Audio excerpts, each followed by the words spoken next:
Good morning and welcome to the SEC Daily here at Southeastern 14. I'm your host, Chris Lee, joined by Gavin Schoenwald.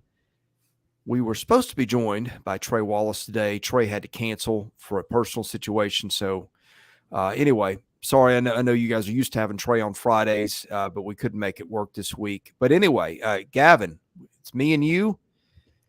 It is a big weekend of SEC football. We're going to touch on 4 games in the SEC. I'm going to kind of throw LSU and Army aside because I think that's going to be a blowout. Now, no, look, if it's not and Army wins, then we're having a different show on Monday. But I trust the Tigers to take care of business. We've got 4 SEC games this weekend. We've got Tennessee, Alabama, South Carolina, Missouri, Ole Miss and Auburn, Mississippi State and Arkansas. We'll get into each of those and the ramifications of each of those games. And I'm also going to touch on 4 games of national significance that might affect the SEC and the playoff picture. We won't spend as much time on those. But anyway, that is our plan for the show today. As always, we're looking for sponsors. If you're interested, contact caroline.smith at southeastern14.com. Hey, Juan is in the house. We hadn't seen much of Juan this year. You don't know Juan. Juan is a long timer with us. He promises he's not been stealing his signs, which I hear may be an issue for a certain program. How about that, huh? Yeah, that's why it's interesting. It's gonna be interesting to see how that plays out because, like, where's the line of stealing versus just scouting? And I don't really know what that is, and so. I don't know. I feel like Harbaugh and the NCAA have been button heads for years, so it'll be interesting to see if they try to just stump him. We'll see. But it kind of feels like they've got a Hugh Freeze thing in for him. I think that they really wanted to nail Hugh Freeze on something, especially after he sort of dared them. And I don't know if it's the same with Harbaugh, but sometimes they just got a coach that they've got it in for, and he feels like he's the flavor of the month at the NCAA.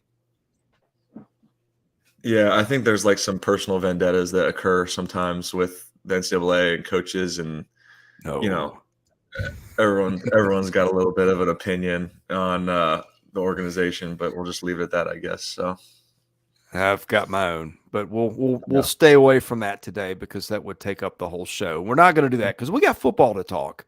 That's right. And let me give you your kickoff times in order tomorrow for the SEC so that you may plan your day accordingly. Of course, the big game is Alabama, Tennessee. That starts at 2:30. Before that, you've got Mississippi State and Arkansas. That one has some interesting things to watch for different reasons. You've got South Carolina, Missouri, also at 2:30. So I'll be doing the main TV on Tennessee, Alabama with South Carolina, Missouri on my second TV. And then we've got the Ole Miss Auburn finale of the night, which has got some fascinating stuff for its own reasons. Oh, by the way, Army and LSU start at 6:30. So I will have that one on the second TV later that night. But let's start with a big one. Alabama and Tennessee. Loser can forget about the playoff. Winner is very much in the playoff discussion. If it's Alabama, the Crimson Tide have already been talked about as a playoff contender. But I would be interesting. This is where I wish 538 was still doing its playoff odds tracker because I would love to see press that whole give Tennessee a win against Alabama and see what the playoff odds do because Tennessee, I think according to ESPN's FPI, I want to say like a 1.2% probability to make the playoffs. I bet you that's got to go up. Oh, yeah. It's got to go up significantly. Now, the problem with those odds things, Gavin, is they factor in what's ahead, and they're probably still going to have Tennessee as an underdog to Georgia. But if you just make that a pick'em game at that point, okay, Tennessee has got on its remaining schedule, other than those teams, at Kentucky, UConn, at Missouri. Now, that is a brutally tough schedule. But you would presume if they can beat Alabama and Tuscaloosa, that makes a win anywhere on the table a possibility for Tennessee. And that's if you guys go back and watch our show from yesterday, I was like, before I spoke about this game, I was constantly saying exactly that, Chris, was if they can find a way to win this game this weekend, it's going to get really interesting about talking about the future of where Tennessee is going to end the year, because Tennessee is not nearly the team they were last year. Last year was a magical year for them. They had a guy who should have been in New York at quarterback. They just looked the part. You turn on Tennessee and they looked the part. you watch Tennessee this year and you're kind of like, they don't look as good as them. But if they can find a way to win this game, they can shake out to be just in the same position, if not better, potentially down the line. And so it's just going to be really interesting to see.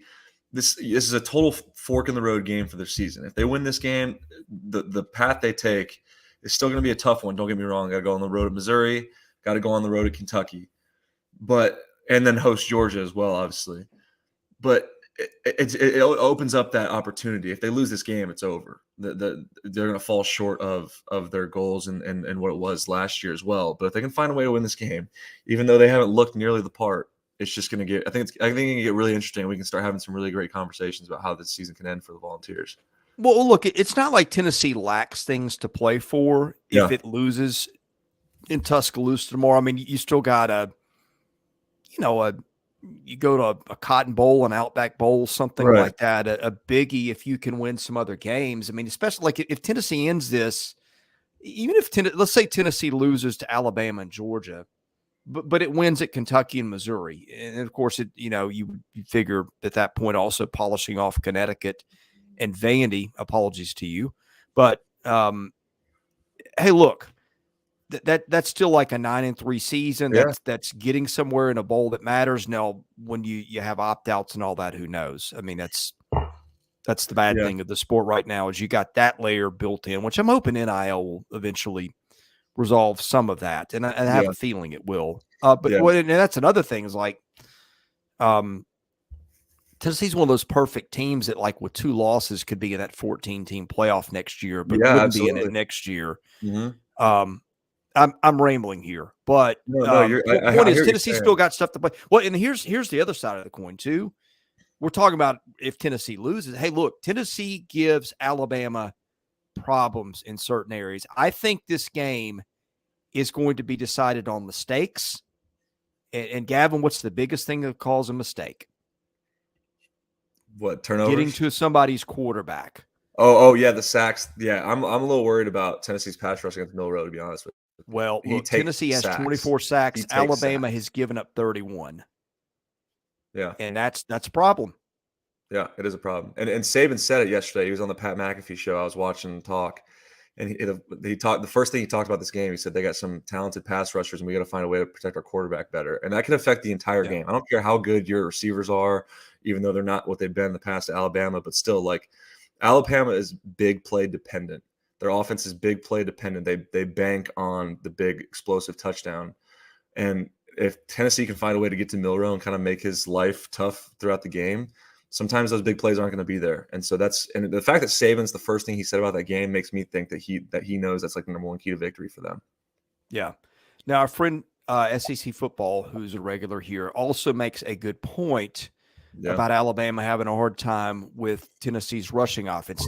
Per rushing play, Tennessee getting 6.3 per rushing play, Alabama giving up 4.2, which is not really vintage Alabama defense. It's not, yeah. Alabama's got an elite pass defense. I don't think Tennessee is going to try to throw on Alabama as much as it can avoid it. So, like, if you are hammering out 4 or 5 yards a carry, getting yourself to 3rd and 1 and converting, that's a pretty good formula for Tennessee to win. And look, this is an offense that has only lost 3 fumbles all year. So your turnovers are coming more through the air as Tennessee with 4 interceptions. So I think that is the key for Tennessee is, can you force turnovers and can you control? I feel like I'm talking in the 1980s now, but time of possession. Well, let's talk about this for a second, Chris, is because I think this is a perfect segue of what you just said.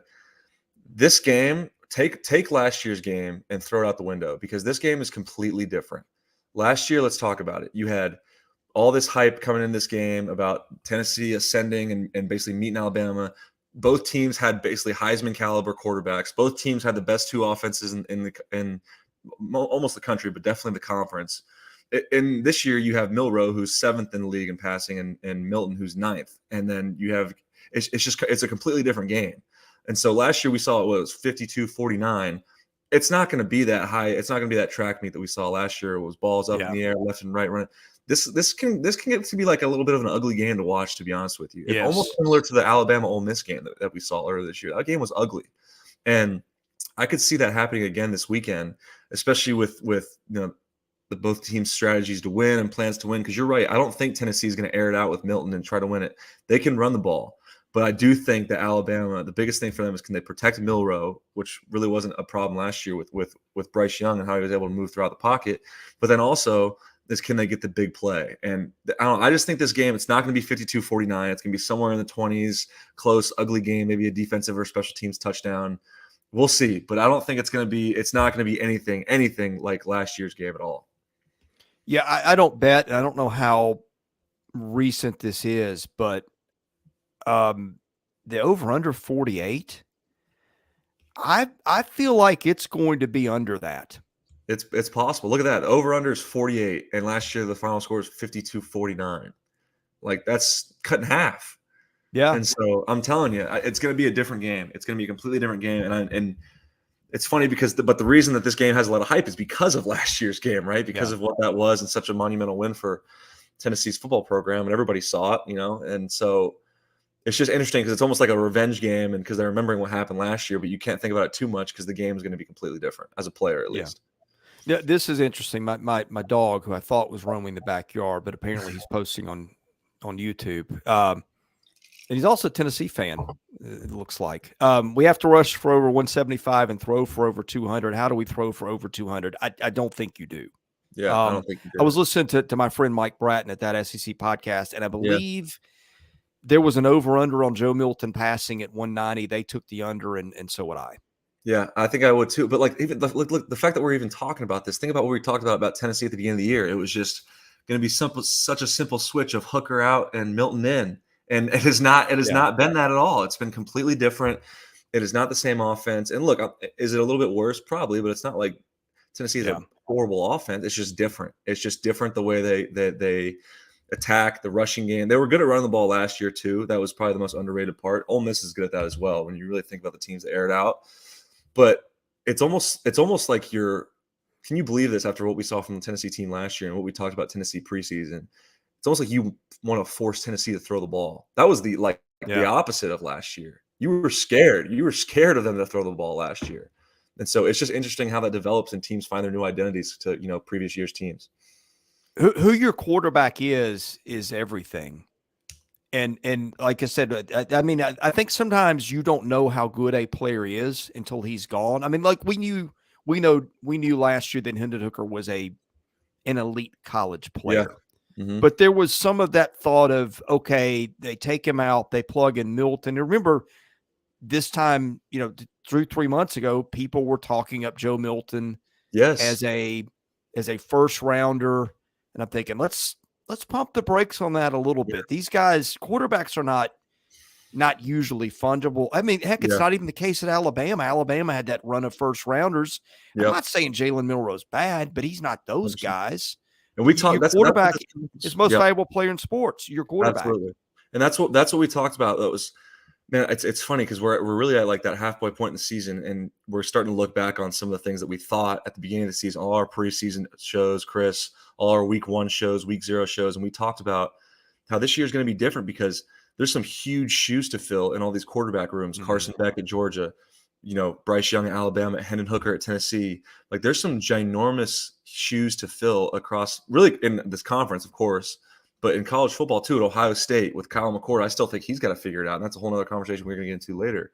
But like these aren't just like good players; these were elite guys, like first two NFL day picks. Like, and so it's just interesting now looking back on it and saying how like they're not bad, but they're just not the elite talents that we're used to seeing at these schools. And so I think the reason we gave Milton that benefit of the doubt is because Hooker wasn't that guy at Virginia Tech. Hooker turned into that guy playing under Judge Heupel at Tennessee. And so we assumed that, and we overuse it, but Heupel was this quarterback whisperer and could turn these guys into great players. And so we just assumed that he would do that with Milton. I mean, they showed it a little bit with with the Orange Bowl last year. And so it's just really interesting to see how that's played out so far through the halfway point in the season. And, who knows what we'll be talking about by this time by the end of the year. That may be a completely different script. Yeah. My daughter has made a podcast appearance. She's come to say hi. I'm sick from school. But anyway. Okay. Yeah. Anything else? And I'll tell you what, when I have a guest, if you guys watch this regularly, I always ask kind of a throwaway question. And that is there anything else here that we're not talking about that we should be? I think there is one. I think there is one. Well, and I want to see if it's the same one that because when we had Troy Wallace on last Friday, I mentioned to him, I said, I gave him the question. His answer was special teams. Well, guess what? D. Williams runs a punt back 39 yards for a score, and that ended up being a huge factor in that game. Both these teams have explosive ability in the return game.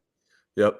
And that's what it is both teams are explosive in the return game. And then remember what I said a little bit earlier about I think this is going to be an ugly game, similar to what Alabama's game against Ole Miss was. And you know what a huge point in that game was? When Alabama blocked that punt on the 1 yard line. Yeah. Now they weren't able to score. They kicked a field goal, but it's stuff like that. Those are tiny, tiny points in the game that can it's the difference between winning and losing. And that's special teams. Absolutely. But for me, Chris, if I were to say, if there's something we're not talking about, I'm really interested to see how Alabama can run the football. They ran for like 23 yards against Texas A&M and then ran for like 170 against Arkansas. And so huge gap of what it's going to be. If they can find a way to run the ball consistently, then they're not going to need to depend on Milroe's deep ball, who throws the best deep ball in the conference, by the way. I mean, posts, goes, whatever it is. They're big play dependent. He's really good at throwing the deep ball. But if Alabama can find a way to establish the run early, suck the safeties in to 10, maybe even 8 yards when they're biting, that's going to open up so much plays over the top. Play action pass. It sounds like coach speak. It is so important to winning a football game. You have to establish the run. All right, I'm going to ask you a question, and I'm going to give you a minute to think about it. And then we're going to move on to South Carolina and Missouri, the Battle of the Columbias. Yeah. Hold your answer. I'll give you time to think about it. If you were putting an over-under on total offense in this game, what would it be? Okay. While you think about that, a reminder that our channel is kept alive with financial support. Part of that is our partnership with CHOMPS. It is a go-to snack after a workout, halftime, watching your favorite guys on YouTube, whatever. 9 flavors. There's something for everybody. So start with the trial pack of 6 different flavors and all 3 proteins, 9 to 10 grams of protein and 60 to 100 calories per stick. It is keto and certified paleo, gluten-free, free of the top 9 allergens, and no hidden harmful ingredients. So it's also good for your kids. I love Chomps.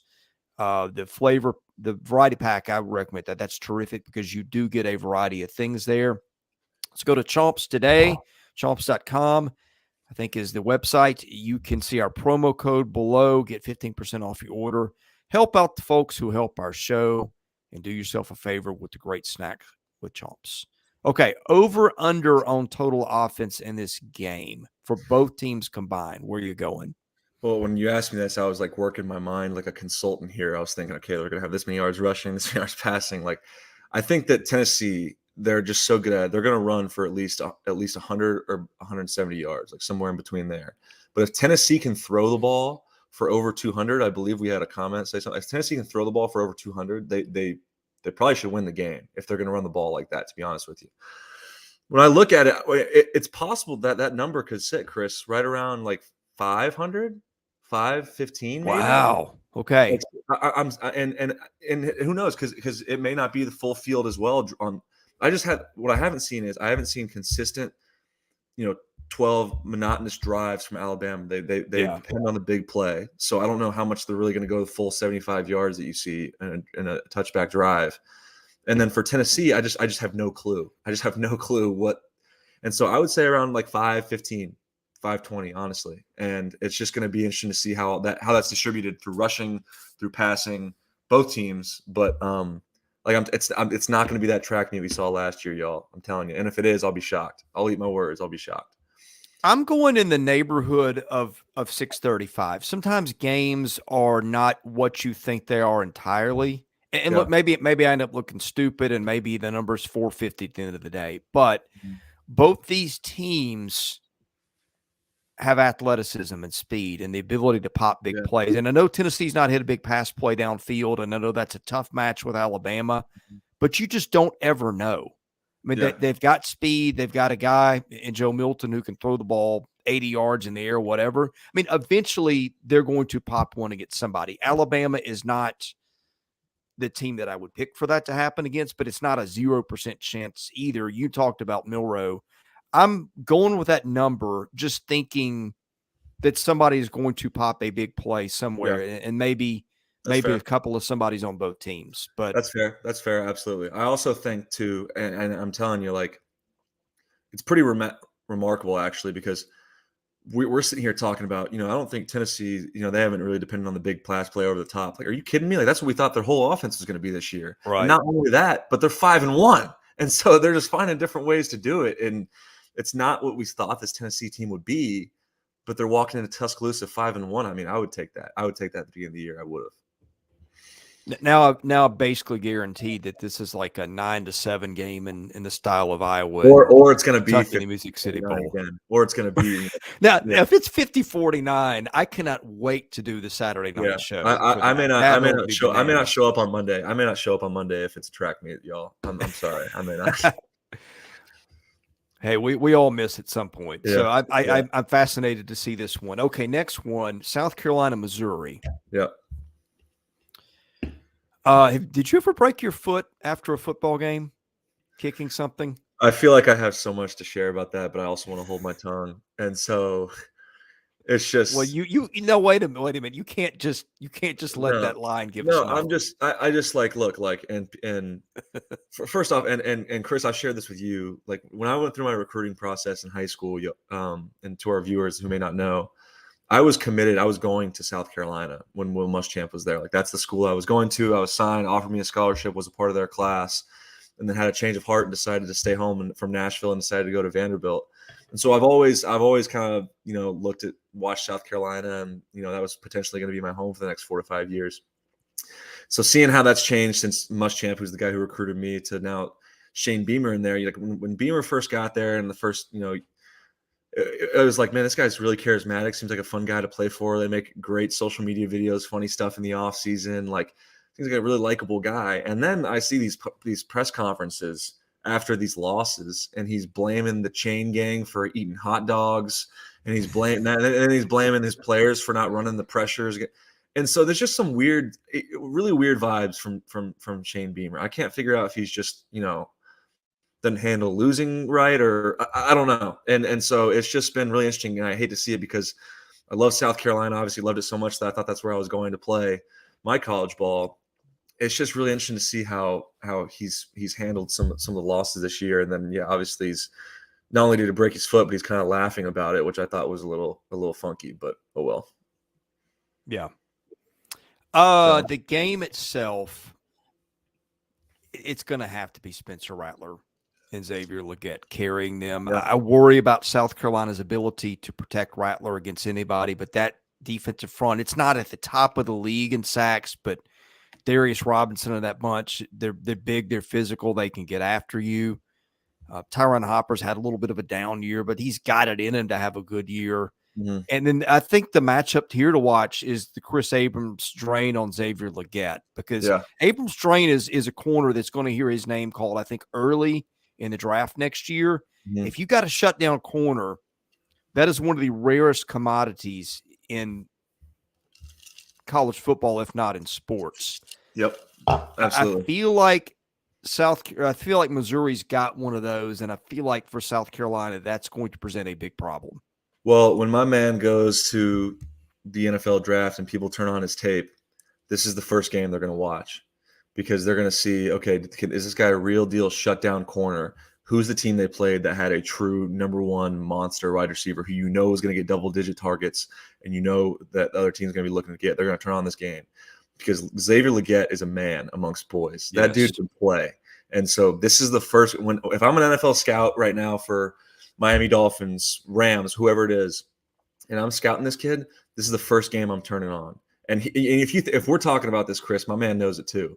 And so they're jacked up for it. Xavier Legette probably knows it as well. And likewise as well, like when they start going to scout Xavier Legette, this is the game they're going to watch too, because this is a highly touted corner, and he's obviously like I said, a true wide receiver one who's going to be getting double-digit targets. This is the game they're going to watch. And so obviously interested in how Rattler's going to play, how, Brady Cook, how tremendous season he's had so far, basically carrying these Tigers offensively, Luther Burden, all these guys over the top.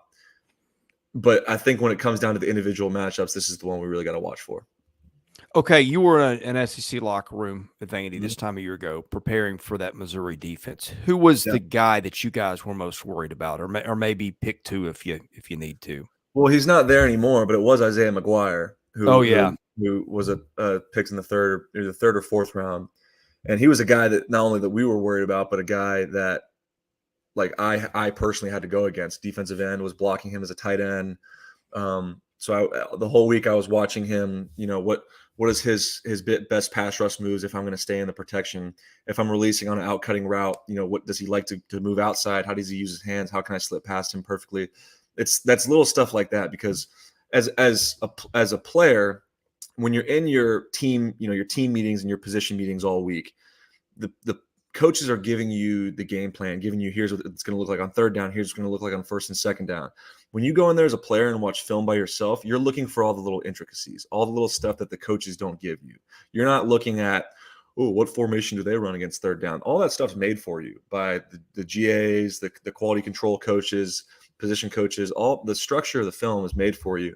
But when you go and watch it as an individual player, you're watching all the intricacies. And so for me last year, Isaiah McGuire, how can I best get my releases if I'm running a seam, if I'm running a dig, if I'm running a corner, you know, which way does he like to release best? And so it's little stuff like that that I was always trying to find that little edge, because that's what this conference is. The difference between winning and losing is that little edge.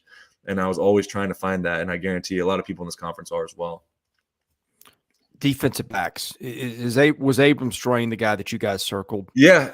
And look, you know, they did a pretty damn good job against us last year. Garden Will Shepard, who's a great receiver in this conference and will be a NFL draft pick as well. And so, you know, I think he gave Will trouble a little bit earlier in that game and maybe kind of got us off our rhythm. And so when you can have those shutdown corners, Chris, but at the same time have the pass rush, that's deadly. And that's why Missouri was so freaking good on defense last year, is because the quarterback was feeling pressure the whole time, and everybody downfield was covered up. And so if you have that combination, can cover up a lot of mistakes in the middle with the linebackers, can cover a lot of mistakes with safeties, because you don't have to cover the guys as long because you're getting pressure and you're covering them up with your corners. It's really the formula to win on defense is corners and pass rush. That's really how you're going to win a lot of games.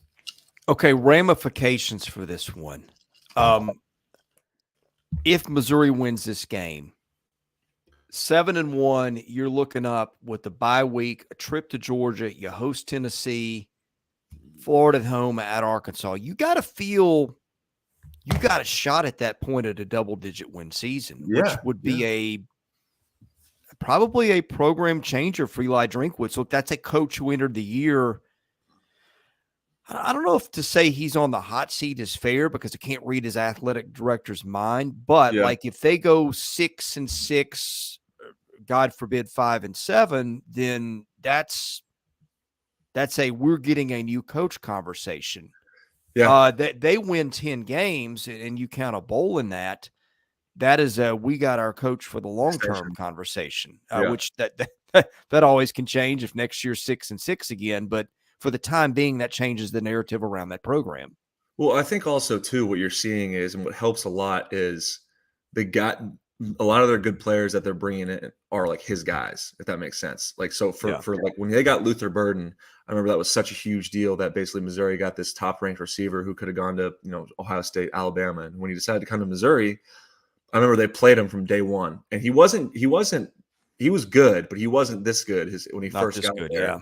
And not only that, but he got kind of beat up. Remember, Chris? Like he would get hit and get hurt all the time, and not take plays off, but wouldn't be able to play the whole game because he just wasn't strong enough for the Southeastern Conference yet. They've played him. They played him when he wasn't that good, developed in this player, and now, you know, they're seeing the fruits of their labor. And so I got to give my props there, because the reason why it's even much more impressive is because they're winning with the big guys that he's bringing in, and they're doing really well on the recruiting trail still. If you are South Carolina, you lose this one and a bowl is almost off the table. You're 2-5. You've got games coming up at A&M next week. Jacksonville State, Vandy at home, Kentucky at home, Clemson at home. There's a few losses that could still happen at that point. Now you win this one, and Shane Beamer goes from being the laughingstock of the league this week to, hey, we got to got a season on the table, and they'll remember what we did this last November.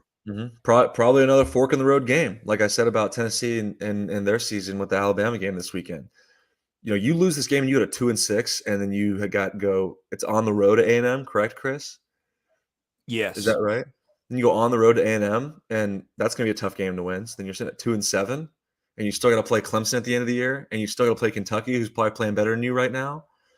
That's a tough look. But then you win this game, and you start to gain some momentum. I've said that college football is all about momentum, and that's why these fork in the road games matters, because it can catapult you to the rest of your season, or it can absolutely derail you. And so, yeah, I think Rattler needs to have a big one. I think Rattler and Leggett need to be, Joe Burrow and Jamar Chase and Justin Jefferson. They need to be on that type of chemistry level this game to give themselves a chance to win, because Missouri's playing some really good football.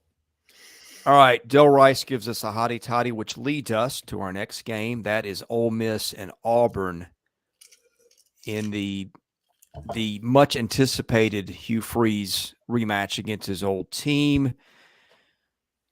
I have a hard time seeing Auburn having enough players to keep up with Ole Miss, which has got probably a top 10 offense in the country, and that's without Quinshon Judkins producing at a level that we thought he would produce at.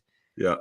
We found out last week what happens when Auburn gets in a shootout with the team that can really put points up on you. Yeah. When it got drubbed by LSU, which it couldn't even score against that defense, which was not a good sign.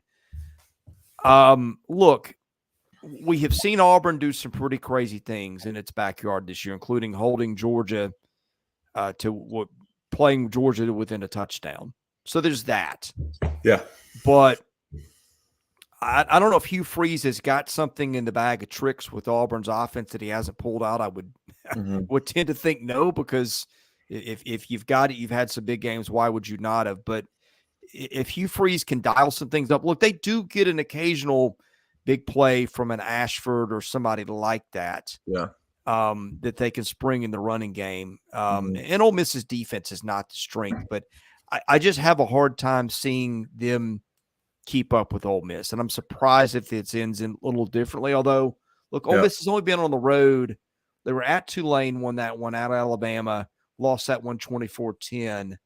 So this is really only Ole Miss's third true road game. Well, let's talk about that for a second with the home and away thing, because Auburn has played good teams somewhat well at home. They played well against Georgia, and then for Ole Miss, they didn't look good at all against Alabama. That was a sloppy game, and that was on the road. Now Tulane, okay, fine, but this is an SEC. This is Jordan-Hare Stadium, and some funky things can happen in Jordan-Hare. We've seen there's some funky things that can happen in Jordan-Hare, and so not only that, but Ole Miss, Auburn, Hugh Freeze playing his former team. This is going to be an emotional game for him. It is.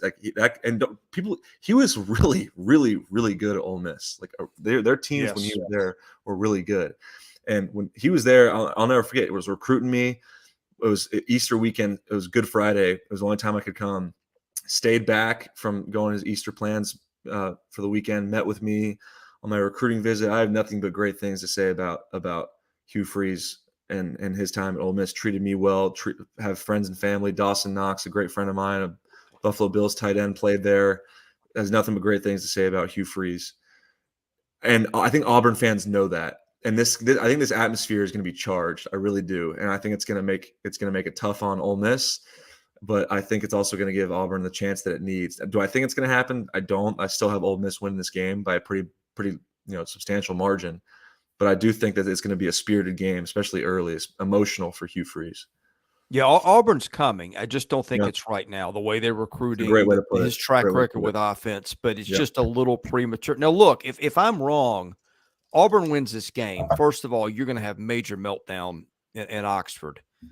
If Auburn wins this game, you can start looking at the topic of maybe they're a little bit ahead of schedule. You look down that schedule, you say, hey, Mississippi State, we can get that one. At Vandy can get that one. At Arkansas can get that one. New Mexico State will get that one, barring something crazy. And in Alabama, who knows? Because God knows if we've seen crazy things happen in a game, it's Auburn, Alabama. So this is a trajectory-changing game if you win it, if you're Auburn. Same for Ole Miss. Now, if you're Ole Miss, then you keep that little flicker of playoff hopes alive. Let me see if I can find what FPI had their percentage at heading into the week. I want to say it was about 3%. Presumably it would tick up a little bit with the win in Oxford. What you would have to do is you'd have to run the table, but that's, look, that's Vandy next week in Ole Miss's backyard. A&M in your backyard at Georgia. Now that's the tough one.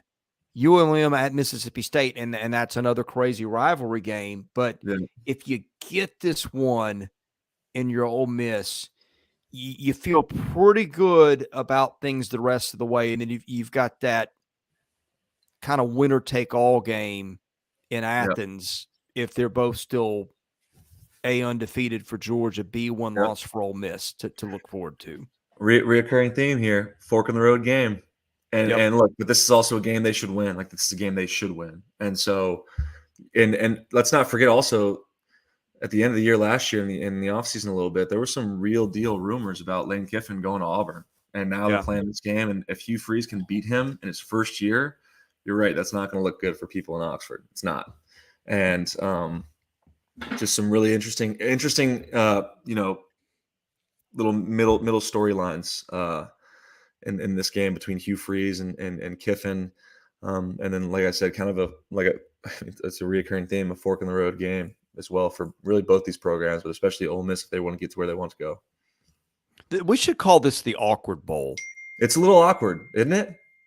It's like sitting down at a family wedding where the parents of the bride and groom are both divorced, and the ex-wives are sitting there at the table, and I don't know, that analogy can get messy in a hurry, but I thought you were going to say, like, you're sitting there getting married and your ex-girlfriend walks in the room. I mean, there's some of that. I mean, there's it's I'm telling you, and that's why I think, and the crowd knows that the atmosphere is going to be charged, and we've seen some weird things happen at Jordan-Hare Stadium. I'm not saying it's going to, but it wouldn't shock me. It's going to be a really unique atmosphere of a college football game. Yeah, if you're just rooting for chaos, have Ole Miss win this, or have Auburn win this game, because Hugh Freeze is going to have it over his ex-employer. And all that stuff with Lane Kiffin that got Ole Miss fans riled up last year. And remember how they closed, how horrible that was. Yeah, and they paid him, what, $9 million extension, I mean, and allegedly it wasn't Lane Kiffin getting distracted, which is why that season collapsed. But I don't – that didn't help. I'm not totally buying it. You will. Hey, this is the season where everybody's stuff is getting dragged out of the closet again. We could have Jimbo Fisher on right now, and he could give you a speech on that. Sam Pittman is going through it at Arkansas. This would be the game where, if it happened that way, you would see the trajectory of everything in the season change at Ole Miss as soon as the final whistle hits. It would, and it's just going to be, I don't know how, or maybe I should say when, because eventually he's not going to be the head coach of Ole Miss forever. I don't know when his tenure there is going to be over, but something tells me whenever it does end, it's going to be a little bit of a sour depart, and just because of all how sweet it's been while he's been there, if that makes sense. All right, we've got Mississippi State and Arkansas to unpack. Also want to circle 4 games of national interest that we'll get into. We won't spend a lot of time on each of those, but they are relevant because they may impact the SEC and the number of teams it does or does not get in the playoff. Before we do that, a shout out to our other sponsor, myperfectfranchise.net. If you are sick of working for someone else, looking for a better life that you can live more on your terms, the guy that can help you with that is Andy Ludicky of myperfectfranchise.net. He will help you find the perfect franchise based on your goals and your dreams, your skills, and your financial requirements. In other words, your personalized American dream. He'll educate you on the process, work with you every step of the way. No obligation. His services are free. Call him 404-973-9901. Fill out a free questionnaire to get started. Look, the world is a little short on integrity right now. People are always looking out for their best interest. The thing that I like about Andy is Andy is looking out for you. He is not trying to steer you to this place or that place. He's trying to help you get the life you want for you and your kids, to get you in a business that you are comfortable with and can succeed in. Andy has helped, I don't even know how many people out. He will help you out too. So again, call him 403-973-9901. That is Andy Ludicky and myperfectfranchise.net. Okay, Mississippi State and Arkansas. For the record, I do believe Arkansas will win this game, but Mississippi State did have an off week. State has shown up in spots this year. I know that the recency narrative is sort of driving the script around Mississippi State football, but you go back and look, State beat Arizona. What would that have been? That would have been week 2, September 9th. Yeah. Had that game. Yeah, had that game against South Carolina that it was a shootout. Did beat Western Michigan before Will Rogers got hurt. Have not checked on the health there. I presume Rogers and Marks are playing. If not, we'll see Mike Wright. Arkansas is due to get a win somewhere. This is a team that's not caught any breaks with the schedule, lost several close games. I think is a better team than that record. But holy cow, you do not want to be the coach who loses this one because the heat is going to crank up quickly. Yeah, it's on. It's on. This game's got some real ramifications in terms of coaching decisions for the future. I think I like what you said, Chris, because I feel the same way. I think Arkansas is due. They've lost every single game except for one has been a loss by one score. Arkansas and like Arkansas is a good team. Like we watched them shoot out with LSU. Remember that night game? It was a great game in Baton Rouge. It's tough to win there, and they basically took them down to the wire.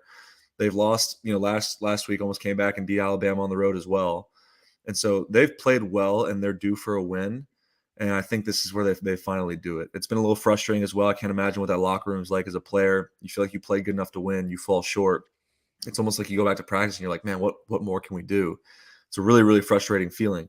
I'm interested to see what Mississippi State looks like. Is it going to be Will Rogers? I kind of was poking around as well, Chris, and seeing the health of him. And somebody asked Zach Arnett in his presser about the health of Will Rogers, and he said this thing of he's day to day, but aren't we all day to day? And kind of just like it was a really weird answer, honestly. And so either that means he's not going to play at all, or he's going to play hobbled. I'm not really sure, but if Mike Wright is the guy, played well when he came in and played, last week for Rogers, and obviously has played well when he was, quarterback for me at Vanderbilt. Just a different game style, though, different approach to the game in terms of Mississippi State's game plan. They're going to run him a lot more, maybe not throw the ball as downfield as much. And so, if I'm Arkansas's defensive coordinator, my head's a little bit of a mess right now because I don't know exactly which guy I'm going to get, but you got to prepare for both.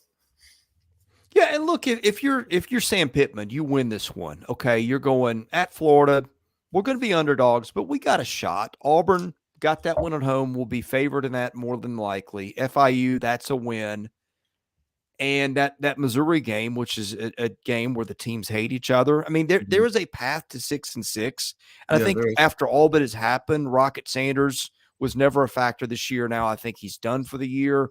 The offensive line springing a leak, the schedule, which has, I think, been the toughest in the country. Yeah, it always is. I feel like it always is. Yeah, I mean, I think look, it's not the season you wanted, but it's not an awful outcome with all that's happened that's been beyond Sam Pittman's control.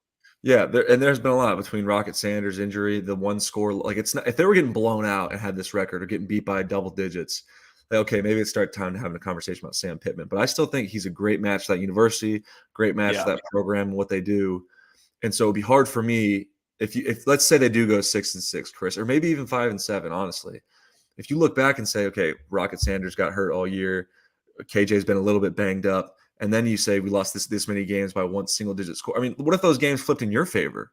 Then we're talking about, like, holy smokes, like we're talking about Arkansas, competing in the West for real. And so it's just football is a game of inches, and the margins are so small. And I just really hope that Arkansas, look, if this is all saying they end up 5-7, or really 6-6, I really hope Arkansas doesn't jump the gun, because I do think that they're Arkansas's climbing that mountain, and they just kind of need to get over the hump a little bit. And I don't know if it's probably not gonna be this year, obviously, with the start, but I don't think that they're very far away. Yeah, I think the best way to put this is sort of almost an elimination game for bowl eligibility, because if Arkansas wins, that'll be 6 losses. You've got to run the table at that point unless they get in through some kind of 5-7 APR thing. And I always hate having to figure those things out. If you're Mississippi State, you lose, you're 3-4, but you're looking down, you're going at Auburn, Kentucky at home, at A&M, Southern Miss, Ole Miss. You only get 2 more losses in there. And I think if they don't beat Arkansas, let's see. Can they win 3 out of 5 of those? I think probably not. Yeah, probably not. And so it's just I hate it because I feel like earlier in the year, in the beginning, I was hot on Arkansas, and I've watched a couple of their games live, and like they're a good team. They've just fallen short by 1 score, like 3, 4, 7, 6 to all these teams. It's been tough. I feel for them, because if I was a player in that locker room, it would be weighing on me a lot. That's for sure. Okay, national games of significance that affect the SEC and affect the playoff chase. Yep. Ohio State is what, a 5-6 point favorite, hosting Penn State tomorrow. Both teams unbeaten. We went through all kinds of stuff. What was it, yesterday? Yeah, I guess it was, talking about the 17 or 18 teams that are probably alive for the playoff, if you want to make that a very low bar to clear. Yeah. And I don't know that it's inappropriate in this area of unpredictable college football with all the parity, but this is one of the games that is going to determine how the season goes. And I think if you're Penn State and you're able to pull the road upset, you are very much in the playoff contention. I mean, you are even with a loss, because what we said, we looked at some predictive models, and what we think is going to happen is that Penn State, Ohio State, and Michigan are all going to go, ending the regular season as 11-1 teams. Now, look, there's some other teams. Maryland could be a fly in the ointment for one of those teams, but just based on who is going to be favored in games, according to computers, that Penn State, Ohio State, if Ohio State wins, this is that first domino in the – this is what we think is going to happen. All these teams ending with 1 loss, because we think Michigan's going to beat Ohio State later, and we think that Penn State is going to knock off Michigan by virtue of being the home team. So that all that a long way is saying it's going to set up that 1-loss Big Ten logjam. Now, if Penn State wins this at Ohio State, then get ready for Penn State in the playoff, because there's a pretty good chance that's going to happen. Yeah, you're exactly right. The Big Ten right now is that Spider-Man meme of people, of all 3 of them just at each other. That's what the Big Ten is right now, and we're waiting for that first domino to fall, to where everything falls into place. Otherwise, we are going to get really in the sticks of the tiebreakers. Like we said, it would revert to the 5th tiebreaker. That's how tight all that stuff is. And so we're waiting for kind of, a team to rise above the rest. My thing about this game, Chris, is if not now, when for Penn State? And it feels a little bit like what we talked about with Ole Miss when they went to play Alabama. If not then for Lane Kiffin against Bama and Saban, when? For me, it's if not now for Penn State. People say it's the best roster that James Franklin's had. It's obvious that Ohio State is not the exact elite team they've been in years past. They don't have the elite quarterback at CJ Stroud. I think Kyle McCord is a good player, but I think he's still figuring out a little bit. It was a low-scoring game at Notre Dame, gutsy win for Ohio State, but low-scoring game. Didn't look like that explosive Ohio State offense that they we've seen years past. So if not now, when for James Franklin and Penn State, and a little bit more elite for sure. But they share similar characteristics to what I've said about Arkansas previously. That they got to take the next step. They got to get over the hump, and this could be a staple game where they could get over the next step and get into the top 4 and find themselves on the road to the playoff. And I'm ready. I'm ready for Penn State to take that step. James Franklin has created a winner there in Beaver Stadium, but they haven't been elite. And I'm ready for Penn State to be elite, and they need to do that by knocking off Ohio State this weekend. On the road can be a tough ask. Yeah, I'm looking at FanDuel right now. That's a 5.5 point line with a 45.5 point over/under. So another low scoring game, and what's a little bit of a theme this week for some games we've talked about. So that one, number 2 on my list that I circled is Duke at Florida State, and this is the computers do not have the line that the odds makers do. The computers see that as more like an 11.5-point game that is in Tallahassee. Mhm. FanDuel's got it 14.5 right now. Hey, Duke a one-loss team. Again, that's in that conversation, and it's less than 1%. But like Duke wins at Florida State, then those lines are going to go up significantly. Now they got some tough games down the line at Louisville, at North Carolina. Florida State, you lose this one. I don't know. That might extinguish your path to the playoff. And Florida State's got some tough games ahead too. Yeah. Miami at home, at Florida. But I think you lose that one. Florida State is a 44% shot to make the playoff right now. Of course, a lot of that comes on the strength of beating LSU earlier in the year. But I think that's one that if Florida State loses, depending on what happens elsewhere, of course, I think the Seminoles are going to have a hard time getting in. And Duke's good enough to beat them, I think. Yeah, no, I think so too. I think Duke's absolutely good enough to beat them. But what I need to see from Florida State is what I saw that first week against LSU, where they were clicking on all cylinders. And that was so rare to see from an offense earlier in the year, especially against what we thought was an elite defense, but obviously is not an LSU. But you're at home, a night game. Your program is back to national prominence. You have playmakers all over the field. I need to see Florida State dominant again. Now, look, I think Duke is an awesome story. Mike Elko has done as good of a job as anybody in this entire country and what he's built at Duke. Riley Leonard is an elite player at that position for quarterback for Duke. And so I think Duke can give them fits. I do. And they've proven to do that, obviously, with Clemson and what they did previously in the year. But Florida State, after looking so good against LSU, didn't look great at all against Boston College. Has just kind of played. They blew out Syracuse last week and showed flashes of brilliance. But I need to see that dominant team win again against a top 20 team that they're going to get an opportunity to do this weekend against Duke. Okay, we've got Washington State and Oregon. Washington State has really slipped. This is a game that looked like I'm not going to say a toss-up because it's at Oregon, but one that could have been a game. I don't think that is now. FanDuel's got that closer to 19.5. The game I really want to talk about is Utah and Southern Cal, which I cannot find a current line on for reasons I can't explain. But yeah, that's one. Computers have got that one about.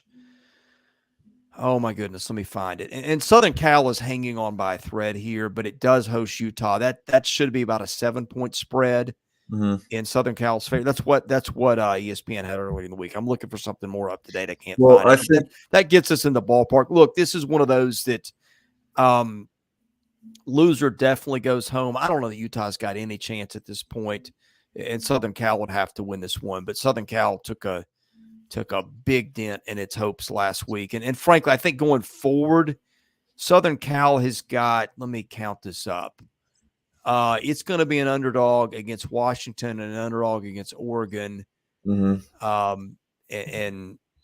I don't see them, and maybe a double-digit underdog at Oregon, given the way that Southern Cal doesn't play defense. But yeah, point here being any remote shot that Southern Cal's got at the playoff, it's got to be Utah tomorrow. Yeah, I think that after that Notre Dame loss and the fashion that it was, and then seeing what the schedule is up ahead, I think you can already say that ship has sailed, to be honest with you, Chris. Yeah. Now, look, I think that they're a fun team to watch, and Caleb Williams and Lincoln Riley, but it's just that's the game you play a little bit. Honestly, it's the game you play when you play out there and you lose to a team, an out of conference game that you probably should have won, even though it was on the road and you got blown out. So it's just kind of the game you play. I'll be watching that game, but for me, when I saw the way SC played last week and moving forward, it's going to be tough for me to really pay attention to them more so as a playoff contender. And I picked them in my preseason playoff. I picked them in my preseason playoff, and so I got to eat my words there. All right, other games involving top 25 teams just really quickly. UCF travels to Oklahoma, is a 17.5-point underdog. Air Force still unbeaten. If you want a deep sleeper Air Force to screw this up, Air Force is unbeaten. It's going to be just a 10-point favorite going to Navy. That's a little surprising. What else we got here? North Texas goes to Tulane. Tulane's a 20-point favorite. Tulane really not in the playoff conversation with one loss. Iowa is got a shot snowball's chance. 3.5 point favorite against a Minnesota team that's not very good. Either the Ferentz watches on in terms of the offensive coordinator keeping his job. I think he's way below that 25 point threshold. He needs to keep his job. Texas is going to Houston as a 23.5 point favorite. Texas should take care of that and stay in the playoff chase. North Carolina hosts a bad Virginia team. It's a 23.5 point favorite. North Carolina, another team squarely in the playoff chase. And you've got Michigan as a 24 point favorite going to Michigan State. And we talked Army, LSU, and Arizona State going to Washington. Washington, a 26 point favorite. UCLA going to Stanford, which showed a little life being in Colorado.